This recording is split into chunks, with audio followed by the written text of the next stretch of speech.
Bienvenidos a un nuevo vídeo del canal Aprende a Aprender. Hoy seguimos con ese gran bloque de cuidados del motor. Toca hablar de alimentación. Y como siempre, volvemos a proporcionar el contexto para no perdernos en nuestro largo camino de aprendizaje. Llevamos hablando varias semanas de esos cuidados del motor, los cuidados de nuestro cuerpo y de nuestro cerebro, para que tenga su máximo desempeño cognitivo. Hace semanas hablamos de ejercicio físico, también hemos hablado del tema del sueño. Hoy, como veis ahí, destacado con esa nubecita roja, hablaremos del tema de alimentación y no os perdáis lo que queda por venir, porque también trataremos el tema de contacto con la naturaleza. ¿Cómo influye en el cerebro el contacto con la naturaleza? En el siguiente vídeo encontraréis la información estructurada en dos grandes bloques. ¿Qué comer? Y tan importante como qué comer es cuándo comerlo. No os perdáis nada, la información es súper interesante y además tenéis bloques adicionales dedicados a la hidratación, la importancia de la hidratación y, por supuesto, como nutriente, la necesidad de un adecuado aporte de oxígeno y para ello necesitamos destacar la necesidad de hacer una respiración, una inspiración nasal. Hoy trataremos el tema de alimentación y cerebro. En esta diapositiva y en la siguiente veremos cómo vamos a estructurar el tema. Ya hemos hablado en muchas ocasiones de que es necesario cuidar el vehículo que nos transporta en la aventura de nuestra vida. Por eso hemos hablado del tema del sueño, del ejercicio físico y nos quedaba otro pilar básico que es la alimentación. Tened en cuenta que no es lo mismo alimentarse que nutrirse. En el acto de alimentación deberíamos conseguir que a nuestro cuerpo le llegasen los nutrientes que necesita. Esos nutrientes son elementos, compuestos químicos que son necesarios para el metabolismo de cualquier ser vivo, en este caso, nuestro metabolismo. Hablando del tema de alimentación, trataremos en una primera parte qué comer, pero en una segunda parte habrá que hablar de cuándo comerlo, con qué frecuencia, en qué ventanas puedo hacer ese acto de alimentación. ¿Existe una hora mejor que otra? Deberíamos plantearnos todas esas preguntas, porque casi tan importante es lo que comemos como cuándo lo comemos. Seguimos viendo por encima la estructura del tema en cuanto a la parte de qué comer.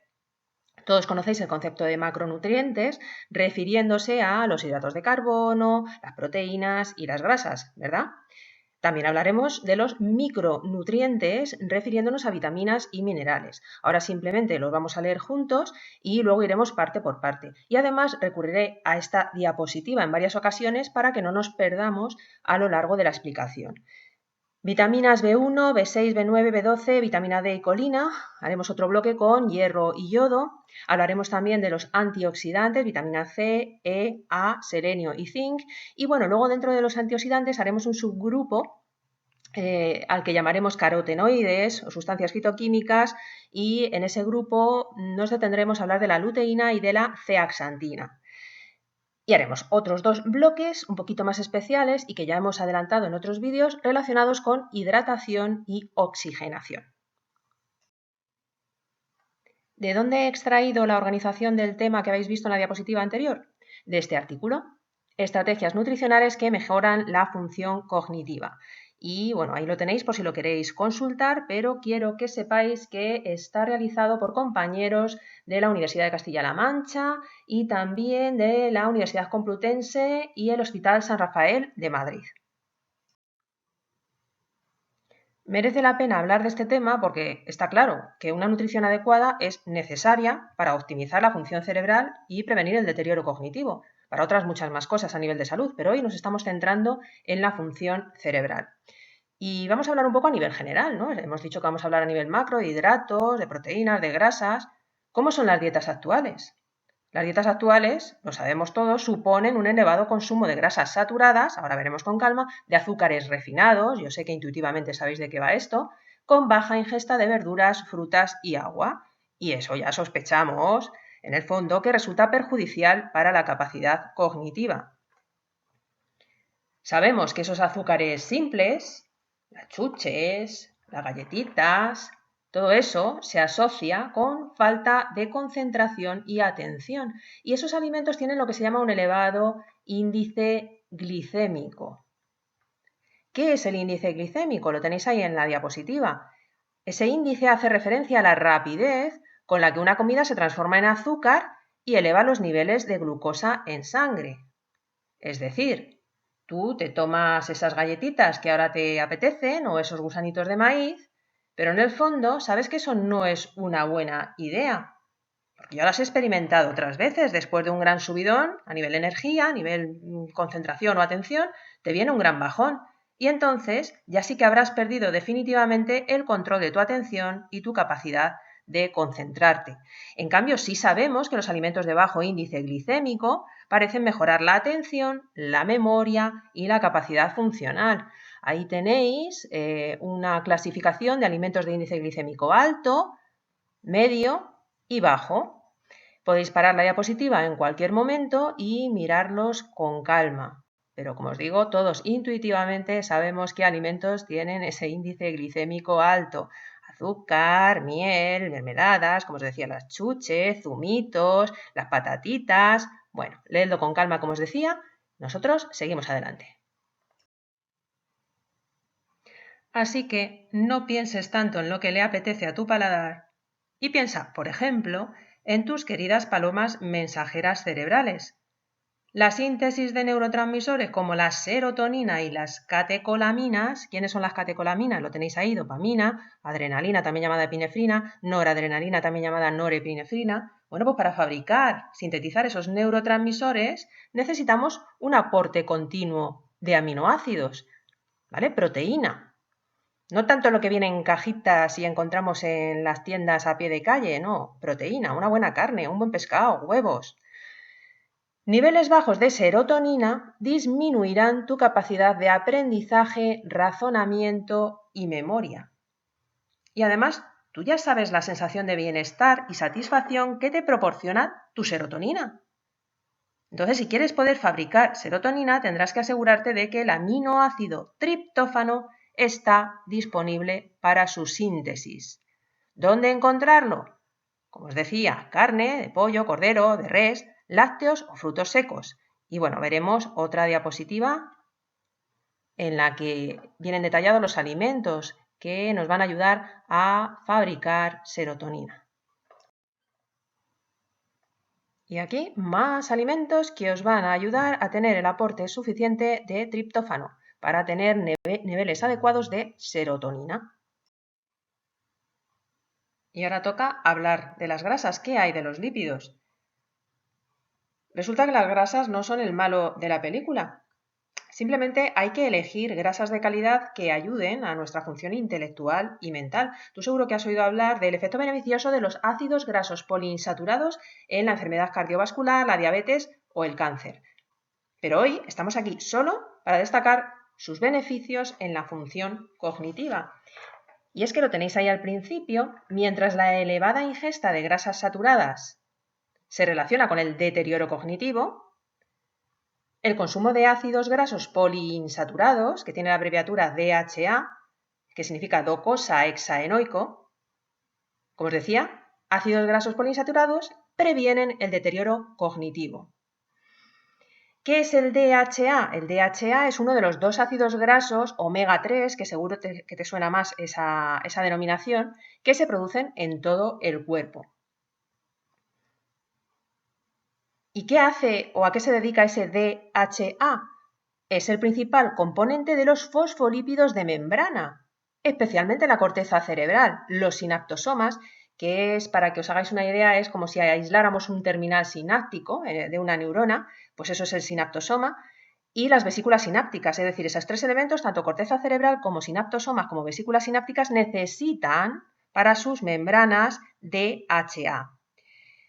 Y luego también es un componente estructural a nivel de la retina. Normalmente hablamos de los ojos como una prolongación del sistema nervioso. Entonces, la mayoría de las cosas que aplicamos al cerebro se las podemos aplicar a los ojos, a la retina.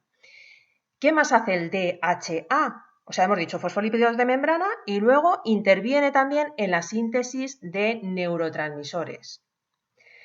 Su deficiencia, está claro, si hemos visto para qué sirve, pues la deficiencia se relacionará con disminución de la agudeza visual, por lo que hemos visto de la retina, disminución, empeoramiento de la memoria, rendimiento cognitivo, incluso el déficit de atención, el trastorno del déficit de atención e hiperactividad también podría estar relacionado con este déficit en omega 3.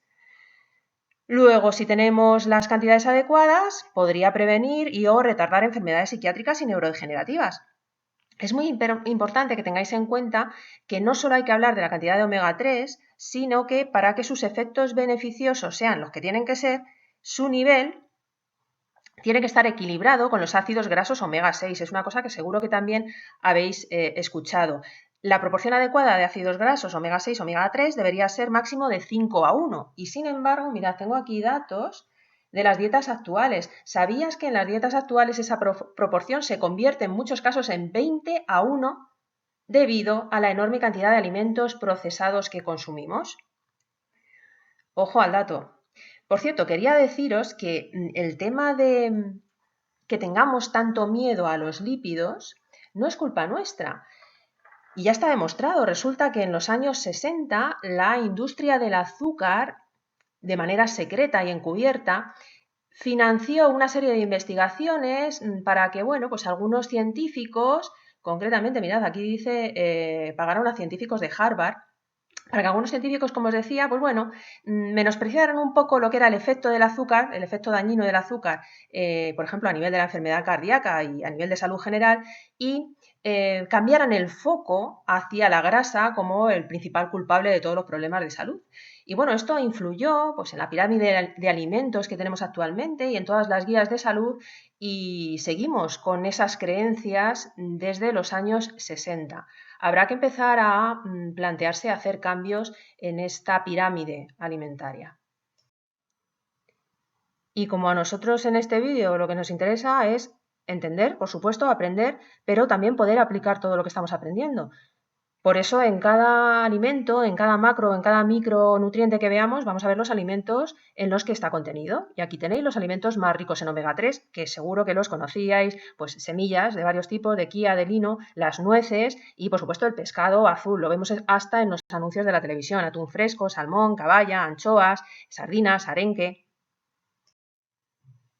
Y siguiendo el esquema pasamos a la parte de micronutrientes, que como ya sabemos son elementos esenciales para los seres vivos, pero que se requieren en pequeñas cantidades. Algunos solamente se pueden adquirir vía externa y otros los podemos producir nosotros también.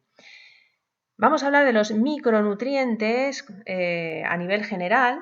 Vitaminas B1, B6, B12, B9, que es el ácido fólico, D, colina, hierro y yodo, ejercen efectos neuroprotectores y mejoran el rendimiento intelectual.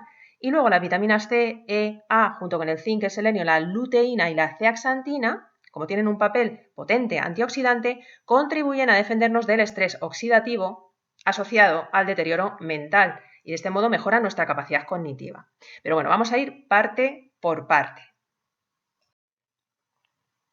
Y os hago un pequeño resumen de lo más importante y luego podéis parar con calma la diapositiva y leer toda la información que tenéis ahí en la imagen de la derecha.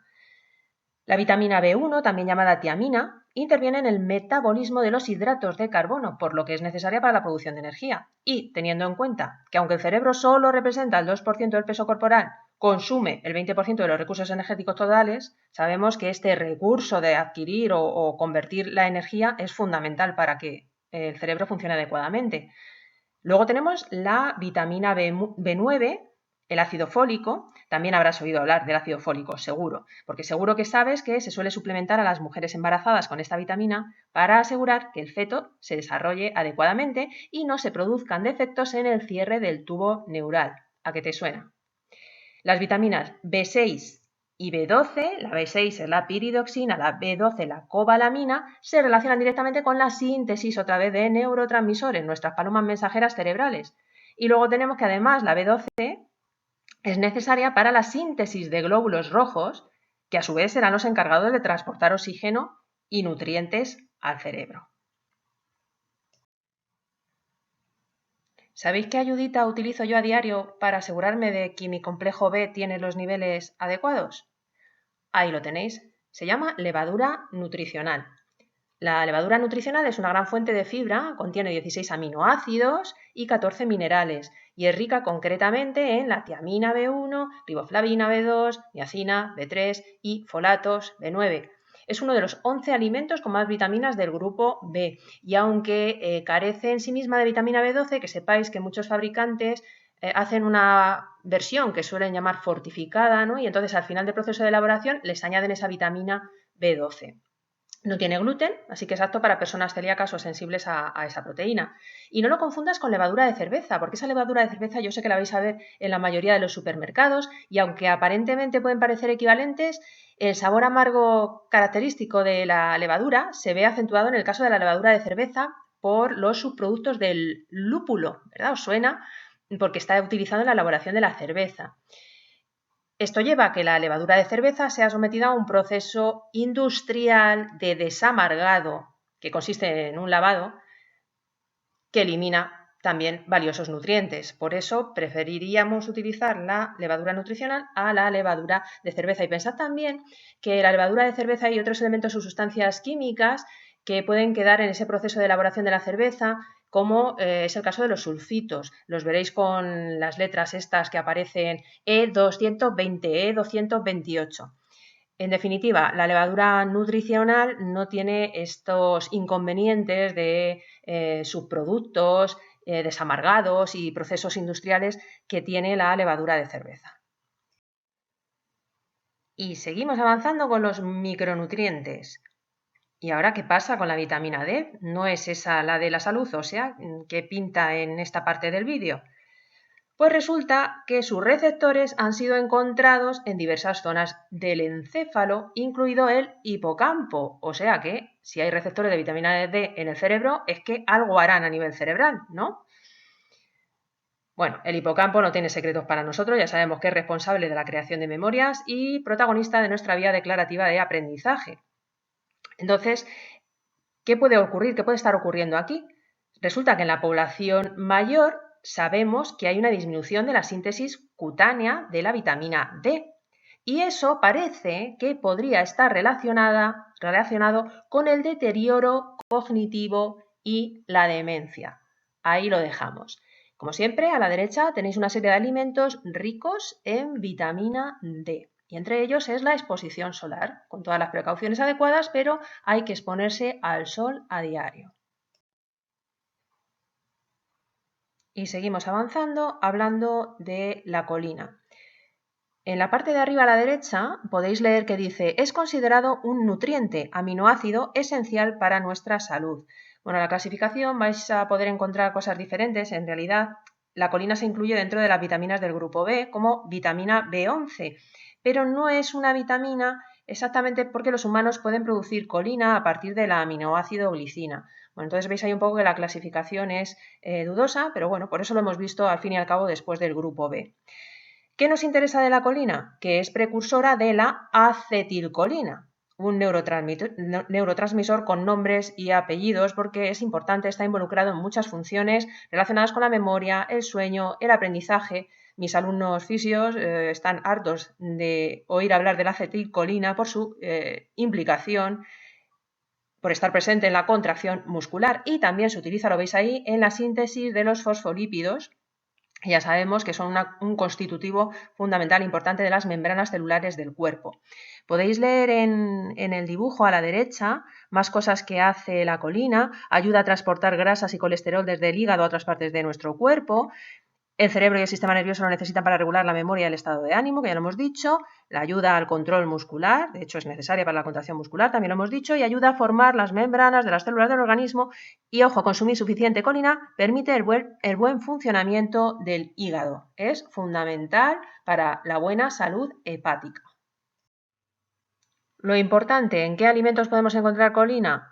Carne, huevo, pollo, productos lácteos, patatas, verduras crucíferas, coles de Bruselas, coliflor, brócoli, nueces, semillas, granos enteros.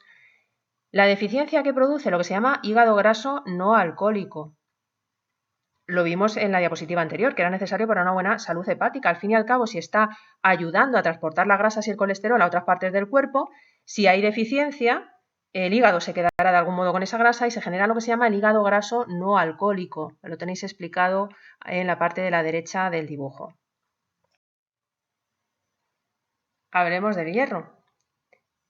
Y el hierro es mucho más que pensar en la anemia, ¿no? Cuando hay deficiencia de hierro. Resulta que el hierro es necesario en el proceso de mielinización de las neuronas y en la síntesis de neurotransmisores, otra vez, catecolaminas y GABA, el ácido gamma aminobutírico. La anemia de hierro, si lo sabemos, se relaciona con disminución de la concentración, del razonamiento, del rendimiento, la memoria, la capacidad de cálculo, incluso también, otra vez, relacionado con la presencia del trastorno de déficit de atención.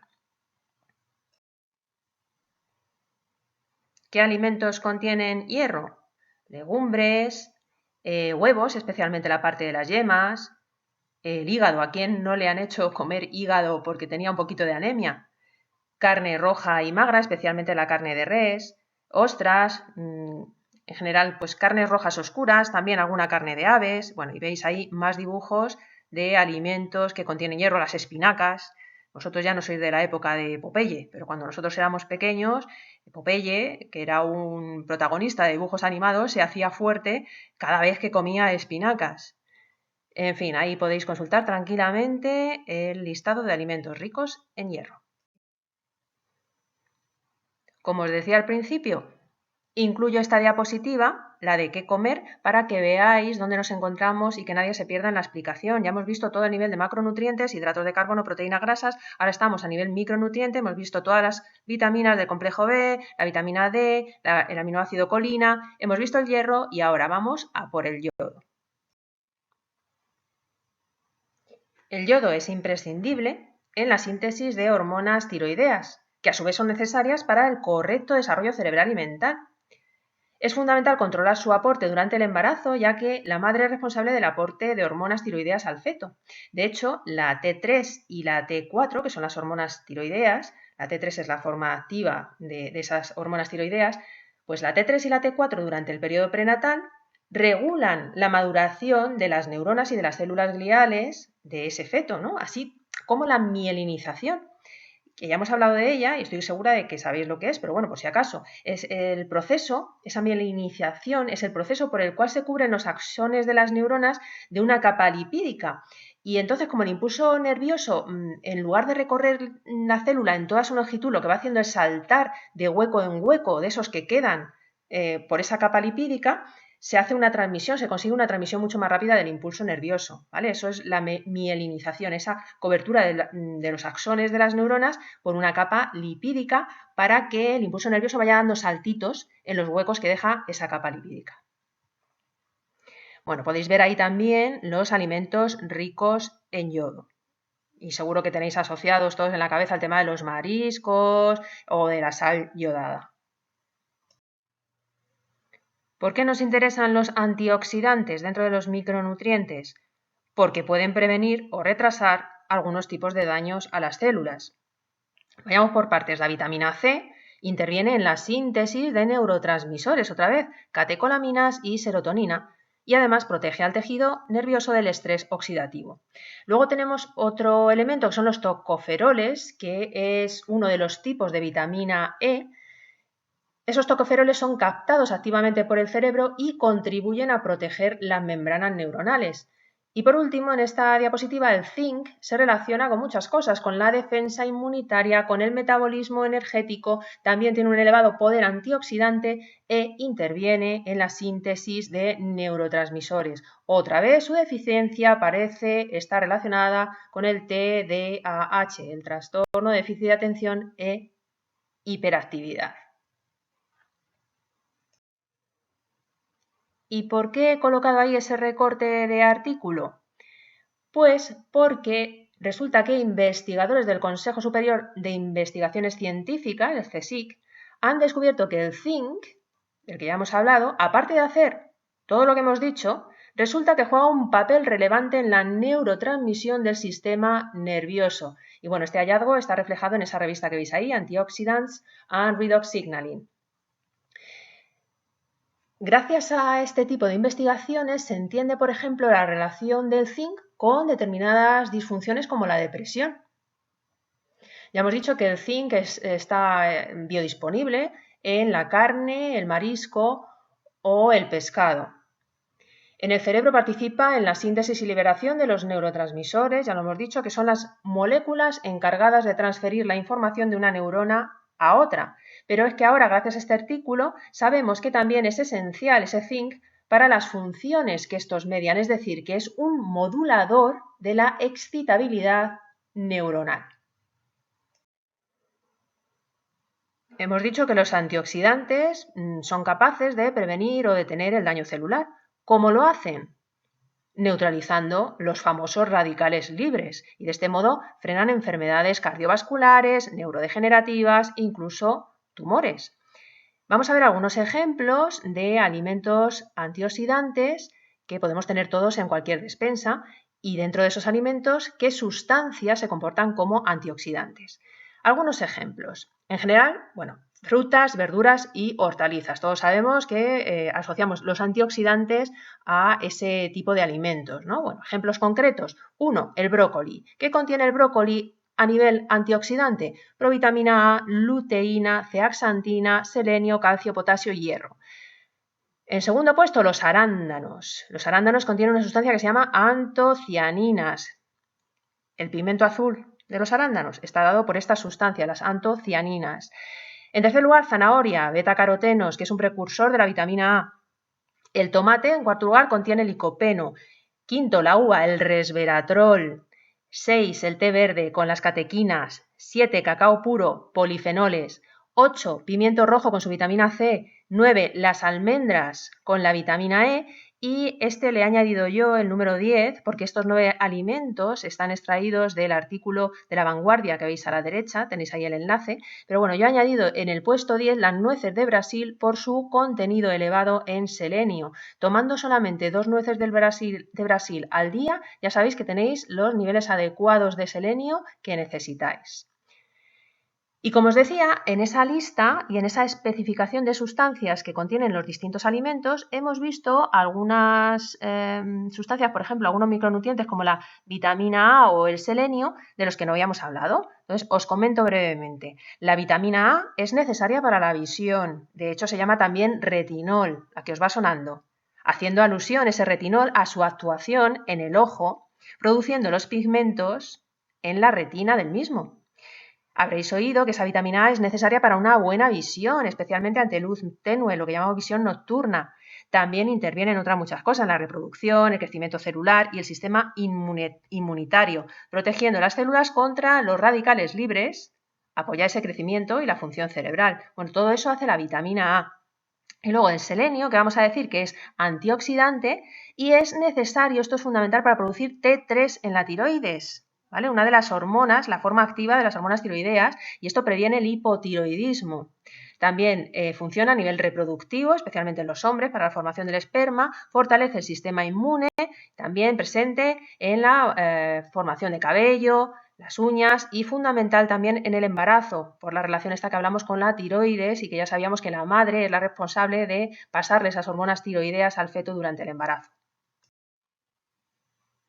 Ya no nos queda nada para acabar esta parte del tema. Vámonos a la lista de micronutrientes para que veáis dónde estamos, todas las vitaminas del complejo B, D, colina, hierro y yodo, antioxidantes, C, E, A, selenio y el zinc. Estamos dentro de los antioxidantes en ese pequeño apartado que os he señalado como carotenoides, sustancias fitoquímicas, y vamos a hablar de la luteína y la zeaxantina. La luteína y la zeaxantina pertenecen a un grupo de sustancias fitoquímicas llamadas carotenoides. Son potentes antioxidantes y agentes antiinflamatorios y ayudan a proteger el sistema nervioso del estrés oxidativo e inflamatorio, incluyendo, repito, no solo al cerebro, sino también a los ojos, como esa prolongación que hemos visto varias veces del sistema nervioso. Y por si acaso estáis escuchando el vídeo y no lo estáis viendo en este momento, os voy a leer esta lista de comidas que contienen luteína y zeaxantina. Es una base de datos que procede del United States Department of Agriculture del año 2009. Tenéis alimentos de más a menos, ¿vale?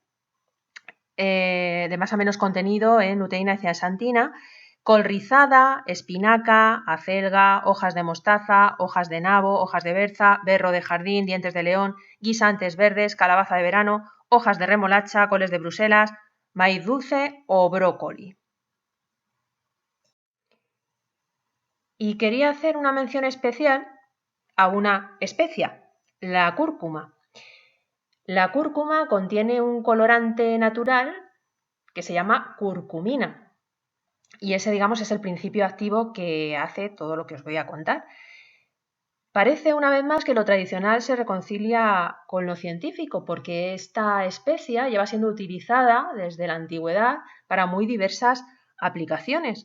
Yo, por ejemplo, llevo mucho tiempo tomando cúrcuma con pimienta por las mañanas, siguiendo los consejos de un gurú hindú que se llama Sadhguru.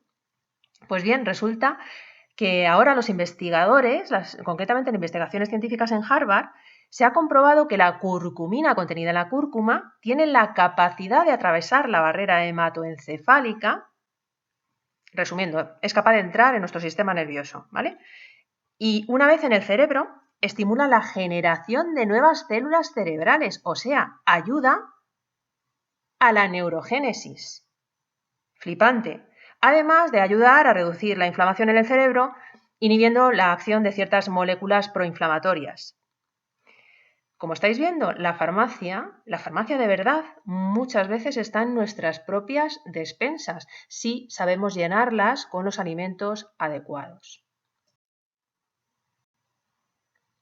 Lista finiquitada. Vamos ahora con la parte de hidratación y oxigenación. El agua es el componente químico principal del cuerpo, representando entre el 50 y el 70% de nuestro peso corporal según la etapa vital en que nos encontremos. En el cerebro la cantidad de agua llega al 75-85% y los ojos incluso contienen un porcentaje de agua superior, entre el 90 y el 95%. Ya sabemos que el agua es fundamental para nuestro correcto funcionamiento. Su falta de ingesta provoca estados de confusión, irritabilidad, letargia, problemas de visión y pérdida de función cognitiva. Solo con un 2% de deshidratación, que se considera una deshidratación leve, se ven afectadas la atención, la memoria, incluso nuestra psicomotricidad. ¿Recomendaciones? Bueno, según la Organización Mundial de la Salud, lo recomendable es beber entre 1,5 litros y 2 litros de agua al día, pero como siempre hay que tener otros factores en cuenta: qué temperatura estamos, qué nivel de actividad tenemos, qué composición y qué volumen corporal es el nuestro. Y ahora vamos a hablar del oxígeno como, entre comillas, alimento también necesario para el cerebro.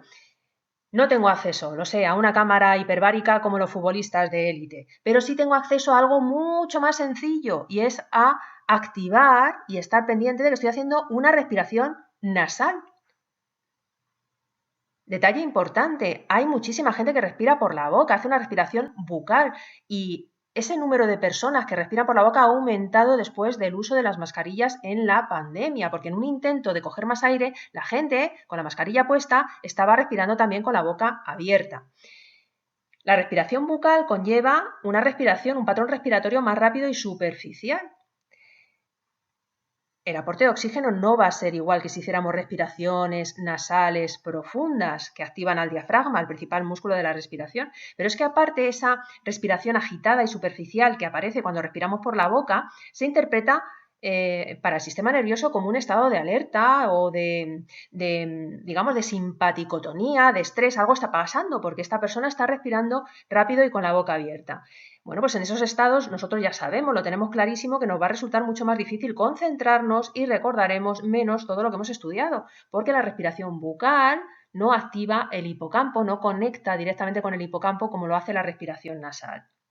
Es decir, que Si respiramos por la nariz, repito, tenemos un acceso a controlar nuestra respiración en cualquier momento, en cualquier lugar. Si respiramos por la nariz, tendremos un aporte de oxígeno mayor porque esas inspiraciones nasales conllevan una inspiración más profunda, más lenta, que recluta al diafragma y que además el sistema nervioso interpretará como estados de tranquilidad, de relajación. Además, el diafragma, recordar que se relacionaba en sus inserciones con el plexo solar, parte del sistema nervioso autónomo. Entonces, como os decía, por un lado más oxigenación y por otro lado ese sistema nervioso autónomo interpretando que estamos en un estado de calma. Y además, al respirar por la nariz, existe una conexión directa de esa respiración nasal, una activación de las neuronas del hipocampo, que ya sabemos que está vinculado con la memorización y la creación de recuerdos. Entonces, por todos estos motivos, vamos a acceder a controlar nuestra respiración y a respirar siempre por la nariz.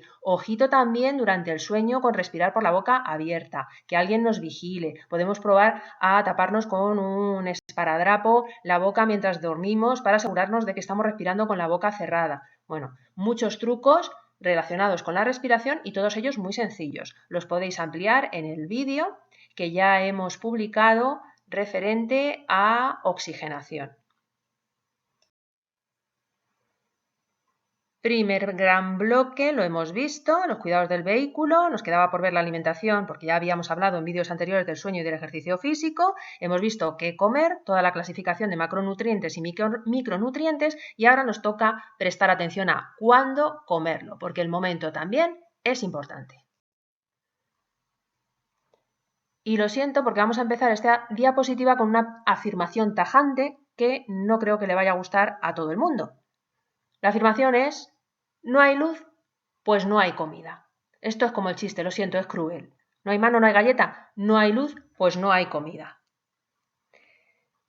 Atiende que lo que viene es tan importante como obvio.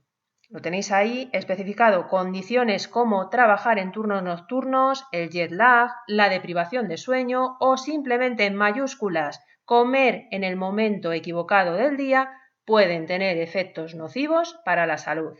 ¿Por qué? Porque cualquiera de las condiciones anteriores conllevan alteraciones en nuestro reloj biológico. Se produce lo que se llama una desincronización circadiana, que se asocia a enfermedades crónicas como la diabetes, la obesidad o la hipertensión arterial.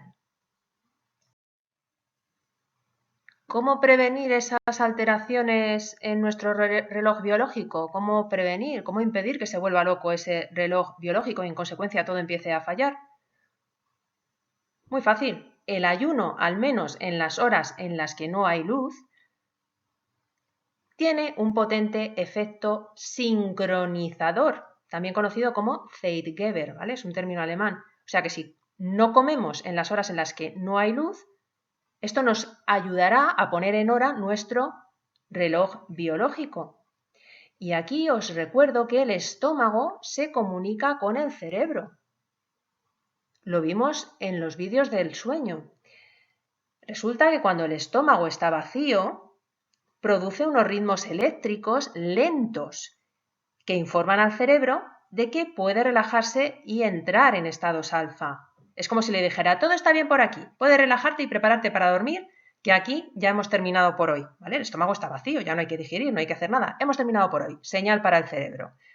Es lógico, por tanto, si estás picoteando hasta el último momento de acostarte, hasta el mismísimo momento de irte a la cama, estás acudiendo a la nevera, el estómago no podrá emitir esa señal que hemos descrito y perderás uno de tus marcadores de sueño, una de esas órdenes que vienen de los órganos del cuerpo y que le dicen al cerebro cómo tienen que alinearse sus neuronas en ese momento. Este esquema a nivel de andar por casa, para no meternos en complicaciones, lo tenéis en rojo. Cuando hay luz, esa luz entra a la retina, se percibe, y también llega a una zona que se llama núcleo supraquiasmático, que son un grupo de miles de neuronas del hipotálamo. Ese estímulo de esa luz que ha entrado, que se ha percibido en el núcleo supraquiasmático, a su vez, esas neuronas del hipotálamo activan otras neuronas del hipotálamo que contactan con la hipófisis, y la hipófisis es la responsable de la producción de hormonas en vuestro cuerpo. Y ahí os digo, ¿te suena el eje hipotálamo-hipofisario? Bueno, pues la clave la tenéis en ese esquema. A través de detectar si hay luz o si no hay luz, el cuerpo recibirá las órdenes de si tiene que funcionar o no y cómo, qué momento del día es y qué se espera del cuerpo en ese momento del día.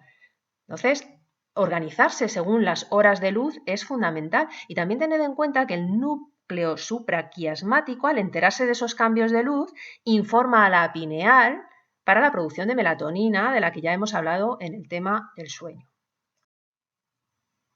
Y ahí tenéis un artículo que especifica cómo ese reloj biológico de algún modo sintoniza o ajusta el funcionamiento de los órganos del cuerpo, ya lo hemos dicho, a través de las hormonas y del propio sistema nervioso autónomo. Se regulan, esas actuaciones se ponen de acuerdo, se produce esa sincronización entre lo que está pasando fuera y lo que está pasando en nuestro cuerpo. Pero estamos aquí para ver cosas prácticas y ver cómo podemos aplicar lo que estamos contando para mejorar nuestra salud cerebral. En las primeras diapositivas hablamos de macronutrientes, micronutrientes y fuimos a lo práctico. ¿Qué alimentos contienen esas sustancias? Ahora vamos a ver, estoy hablando de cuándo comer, del reloj biológico. ¿Qué plan puedo trazar? ¿Qué os parece el siguiente? Por ejemplo, ¿podemos dejar de comer a las 8 horas y no volver a comer hasta las 10 de la mañana? Paramos a las 8 de la tarde, no volvemos a comer hasta las 10 de la mañana.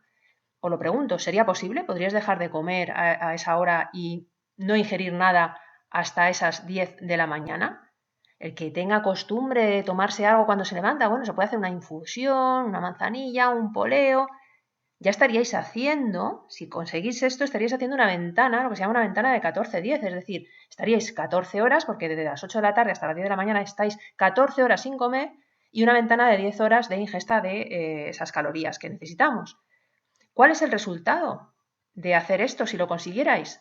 Un potente efecto Zeitgeber, que lo vimos antes, un sincronizador. Fluirás con la naturaleza, tendrás más energía, mejor control del estado de ánimo, mejor concentración y rendimiento cognitivo, menos ganas de picotear, mejores elecciones a la hora de comer. Estás haciendo, sin darte cuenta, un ayuno intermitente, lo que se conoce como intermittent fasting en inglés.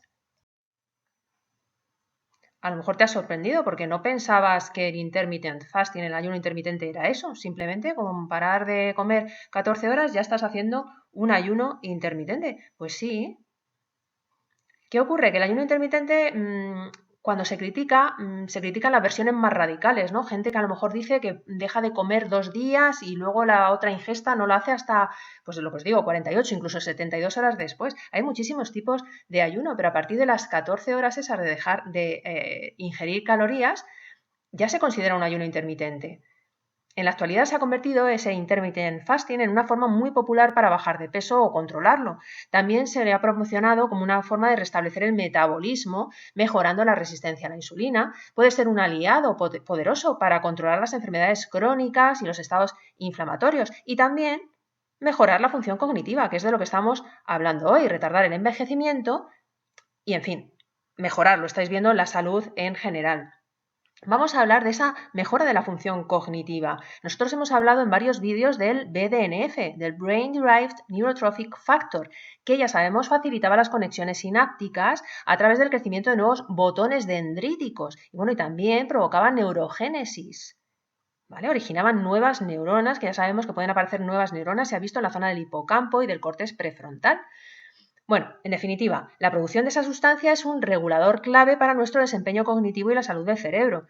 Pues bien, lo que nos interesa ahora es que con la alimentación también podemos influir en la producción de BDNF, concretamente haciendo ayuno intermitente. Y es que la práctica habitual de estar picoteando continuamente no es sana. Al final nos lleva a un exceso en el consumo de calorías y además unimos esto a estilos de vida sedentarios y todo esto acelera el proceso de envejecimiento, que por otro lado es el mayor factor de riesgo de padecer enfermedades neurodegenerativas. Si tenemos menos BDNF, que ya hemos visto que lo favorecemos con el ayuno, nosotros comemos continuamente y a todas horas, pues si tenemos menos BDNF, significará que reducimos la plasticidad sináptica, la memoria, el aprendizaje y aumentaremos el riesgo de enfermedades como el Alzheimer. Yo sé que alguno estará pensando, es que has dicho que si hago esto del ayuno intermitente voy a tener más energía. Y parece que comer menos para tener más energía es algo contradictorio, pero os aseguro que funciona. Yo ya llevo desde 2017 trabajando con dieta ketogénica y ayuno intermitente y os puedo decir que nunca me he encontrado tan activa y tan productiva a nivel cognitivo, con un estado de ánimo estupendo, controlo mucho mejor los aspectos negativos, me planteo mucho mejor más positivamente y más productivamente la resolución de problemas. Más no tengas miedo, no te vas a morir de hambre porque realmente puedes comer el mismo número de calorías, pero en un periodo más corto y concreto de tiempo, en esa ventana que tú te dejas. Por ejemplo, antes dijimos el 14-10, en esas 10 horas de comida tú puedes comer lo mismo que comías antes, ¿vale? Organizarlo de otra manera. Hombre, se entiende que, como os decía, vamos a controlar mucho mejor el apetito, vamos a hacer mejores elecciones a la hora de escoger esos alimentos. Pero bueno, en definitiva, lo que pretendemos con esto de las ventanas es que el organismo tenga tiempo, es una clave importante, tenga tiempo de utilizar adecuadamente los alimentos que ya hemos comido, ¿vale? Haga uso de ellos y que pueda eliminar aquello que ya no necesita y desintoxicarse. Y para que le des una oportunidad a este nuevo punto de vista, te adjunto aquí este encabezamiento de un artículo que es una revisión sistemática de 82 artículos que hablan del ayuno intermitente y cómo afecta a la función cognitiva. Solo quiero que consideres este nuevo punto de vista. No hay que irse a los extremos, no hay que dejar de comer días, no hay que contar calorías ni disminuir las calorías que estamos consumiendo. No se trata de eso. Realmente se trata de reencontrarnos con nuestra naturaleza, y nuestra naturaleza no es la de un ser vivo que come absolutamente a todas horas. Entonces, ya ha quedado claro que el ayuno intermitente no es ninguna cosa extraña, que es organizar la comida simplemente en periodos relativamente largos, que pueden ser entre 14 horas, como decía, y 48 horas, que ya son ayunos largos, periodos relativamente largos de escasa o nula ingesta energética. Esos periodos alternan con periodos de comida a voluntad, ad libitum, que se dice en latín, y eso implementado de manera recurrente, ¿vale? Se va repitiendo ese patrón que escojamos de manera recurrente. ¿Qué efectos tiene el ayuno intermitente en el cerebro? Bueno, y en general en todo el cuerpo. En primer lugar, os sonará la palabra cetosis. Básicamente es pasar de quemar carbohidratos a quemar grasas. Es activar otro interruptor metabólico. Y generalmente esto de entrar en cetosis y empezar a comer grasas ocurre entre 12 y 16 horas después de haber empezado ese ayuno. ¿Y por qué pasa esto? Pues porque se agotan las reservas de glucógeno que hay en el hígado. Digo, ahí la mala publicidad del ayuno intermitente y de esto de la cetosis viene ¿por qué? Pues ¿por qué? Pues como se trata de un proceso metabólico más lento para producir energía, que el hecho de quemar azúcar en sangre, que utilizamos habitualmente, y más si coméis a todas horas, pues resulta que la cetosis, como os digo, al ser un poquito más lento, puede causar síntomas de hambre, fatiga, náuseas, ese dolor de cabeza y ese mal humor que te entra cuando bajan tus niveles de azúcar en sangre, irritabilidad, estreñimiento, dolores de cabeza, como os decía, y niebla cerebral. Por eso la mala fama o la mala publicidad del ayuno intermitente. Más cosas que produce ese ayuno intermitente, ya lo hemos visto, una sincronización circadiana. Comemos a horas que coinciden con los ritmos diarios naturales y entonces pues el funcionamiento de los órganos se alinea con el momento del día. Más cosas. Mitocondrias. ¿Qué hace con las mitocondrias? Mejora la función de las mitocondrias. Y las mitocondrias son las responsables, son nuestras pequeñas fábricas para producir energía. ¿Qué ocurre a nivel cerebral? Que el ayuno intermitente, por tanto, puede proporcionar una protección cerebral al mejorar la función mitocondrial, el metabolismo y reducir los oxidantes. Cuarto punto, el eje intestino-cerebro. Mirad esta frase del doctor Matías Iglesias, dice: el intestino y el cerebro están interconectados de manera bidireccional a través de lo que se conoce como eje intestino-cerebro. cerebro. Es decir, el cerebro puede influir en cómo se siente el intestino y este puede afectar al estado de ánimo, la cognición y la salud mental. Desde la síntesis de neurotransmisores en el cerebro hasta la influencia en la microbiota intestinal, la dieta está desempeñando un papel crucial en esa salud mental y emocional. Fijaos también que el ayuno intermitente, como os decía, ha demostrado que puede formar neuronas, células nerviosas en la región del cerebro llamada hipocampo, que participa en la memoria, el aprendizaje y las emociones. Con el ayuno intermitente activamos la cetosis y como se cambia la energía, la fuente de energía que utiliza el cerebro, de carbohidratos, como hemos dicho, a grasa, esto tiene efectos, beneficios potenciales en la cognición y tiene un efecto protector contra la neurodegeneración, porque pensad que incluso se ha hablado del Alzheimer como una diabetes tipo 3, es decir, llega un determinado momento en la vida en que parece que el cerebro tiene dificultad en utilizar esa glucosa. Entonces, si le ofrecemos una fuente, un combustible alternativo, vamos a mejorar, como os decía, esa cognición y va a tener un efecto protector contra la neurodegeneración. Y luego pensad, el quinto lugar, sin enrollarme mucho más, que dice más células sanas. ¿A qué se refiere eso? A que gracias al ayuno intermitente se activan los procesos de autofagia. ¿Y qué significa eso de autofagia? Es la capacidad que tiene el cuerpo de eliminar células viejas y dañadas. Entre ellos, esas células han sido dañadas por lo que ya sabemos, los radicales libres. Entonces, mediante esos procesos de autofagia, el cuerpo es capaz de regenerarse y repararse, lo cual puede resultar muy interesante en patología crónica, tipo inflamatorio, incluso en tumores, cánceres. Por si queréis ampliar esos 5 efectos del ayuno intermitente, los he cogido de este artículo. El ayuno intermitente puede proteger el cerebro del deterioro cognitivo, lo tenéis en la revista Infobae y también lo he complementado con una información que vais a ver ahora. Este libro se llama Energízate y es de Michael Breus, que es conocido en Estados Unidos como el Doctor Sueño, y Stacy Griffith. Como os digo, Michael Breus se dedica al tema del sueño y el libro Energízate se dedica mucho más al tema del sueño.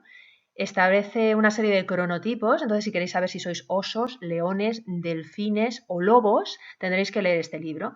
Y en una parte en la que habla de cómo sincronizar nuestros relojes biológicos para mejorar el sueño nocturno, nos habla precisamente del ayuno intermitente. Entonces he completado esos 5 efectos que vimos en el artículo anterior con información recogida en este libro Energízate. Os va a gustar, la verdad es que son 400 y pico páginas, pero se lee solo porque es muy interesante, tiene encuestas, tiene cuestionarios para que podáis ver en qué clasificaciones de cronotipo, de morfotipo os incluís y bueno, luego una aplicación práctica con ejercicios y, como os digo, con pautas para la vida diaria para mejorar en definitiva la calidad del sueño y el fluir con nuestros ciclos circadianos. Y ya terminamos. Quería haceros una aclaración o por lo menos llamar vuestra atención sobre un aspecto. Es que esto de la dieta y de la alimentación parece cuestión de modas. Pues nunca más, porque en el momento en que sepáis o indaguéis en el fondo de cada una de esas dietas de moda, sabréis qué dieta tiene un sentido y qué dieta no. Seguro que recordáis cuando se puso de moda comer un poquito cada poco horas, hacer 6 comidas al día, porque nos decían que comiendo 6 o más veces al día, poca comida cada vez, activaríamos más nuestro metabolismo. En realidad sucede todo lo contrario. No os dejéis engañar. Buscad siempre la evidencia en fuentes fiables y sobre todo experimentad en vosotros mismos, documentad los cambios, tened disciplina si decidís adoptar un método, porque claro, si no sois perseverantes y respetáis los principios de ese método que estáis eligiendo, tampoco podéis estar seguros sobre los resultados. Os puedo contar a título personal que yo he experimentado en mi persona cada una de las dietas que han ido saliendo.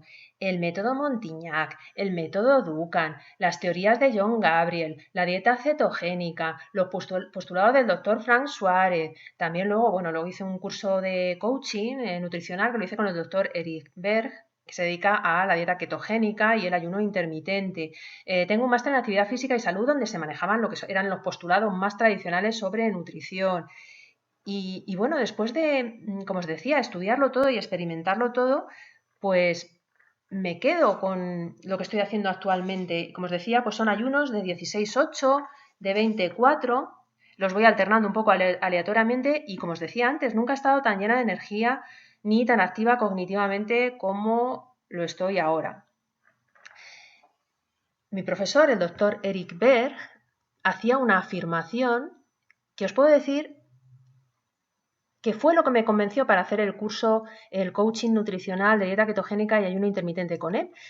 Y es que él a los pacientes, cuando llegaba un paciente obeso que necesitaba perder mucho peso, lo que le decía, le explicaba era que no es que estuviera obeso y entonces cuando perdiera peso iba a estar sano. Le decía, para perder peso, previamente tienes que estar sano. Es decir, si no se alineaba con los ritmos circadianos y organizaba todo ese sistema del sistema nervioso, del sistema hormonal, ese eje hipotálamo hipofisisario que hemos visto antes, no iba a poder perder peso. Es decir, le decía, primero tienes que estar sano y así vas a poder perder peso. Tienes que reorganizar tu metabolismo, tu funcionamiento hormonal.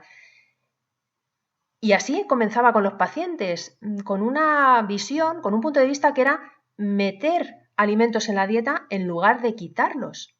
Vale, tú vives a base de pizza, venga, pues vas a seguir comiendo pizza, pero vas a tener que incluir a diario esto. Organízate como quieras, pero tienes que incluir una ensalada de 6-10 tazas de volumen de ensalada al día, más además estos micronutrientes, que lo vas a tomar de esta forma, que no comes esto, pues venga, este suplemento. Y tenía que meter una serie de cosas para poder reorganizar de nuevo ese metabolismo, porque decía que había documentado dietas incluso de 45.000 calorías al día, como os digo, personas que vivían a base de pizza, y el cuerpo les pedía más. ¿Por qué les pedía más? Porque eran 40.000 calorías vacías, sin ningún tipo de los micronutrientes, macronutrientes también, que hemos visto antes. Es decir, el cuerpo clamaba por alimento, alimento real, pero le daban pizza.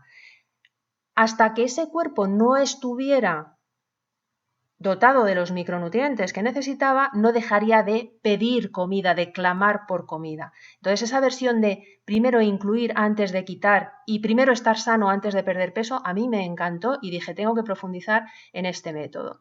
Y bueno, no sé si más adelante en el canal tendremos ocasión de hacer algún bloque relacionado con nutrición, pero de momento quería proporcionaros este adelanto y espero que os haya gustado y que lo hayáis visto interesante, porque desde luego puede influir mucho en vuestro desempeño cognitivo.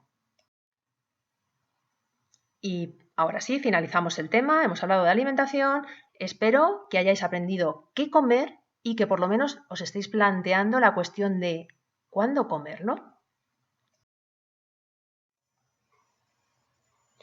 Ya habéis visto que el vídeo era largo y la información contenida en dicho vídeo es muy abundante.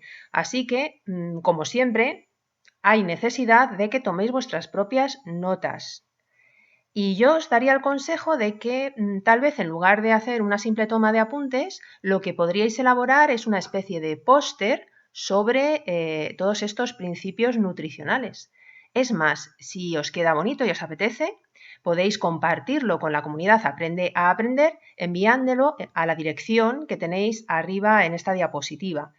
Es mi contacto, lo tenéis en mi página web y a partir de ahí, si os apetece, podemos publicarlo para compartirlo con el resto de aprendices en la sección Programa de esa misma página web, para que cualquiera pueda descargárselo. Ahí lanzo el reto. Si os apetece, espero vuestros mensajes. Ha llegado el momento de despedirse. Espero que el vídeo sobre alimentación os haya gustado y os haya hecho reflexionar sobre vuestra manera de alimentaros, porque ya sabéis que alimentarse no es lo mismo que nutrirse. Nos vemos en el próximo vídeo sobre cómo influye el contacto con la naturaleza en nuestro cerebro, cómo ayuda a su estado de salud.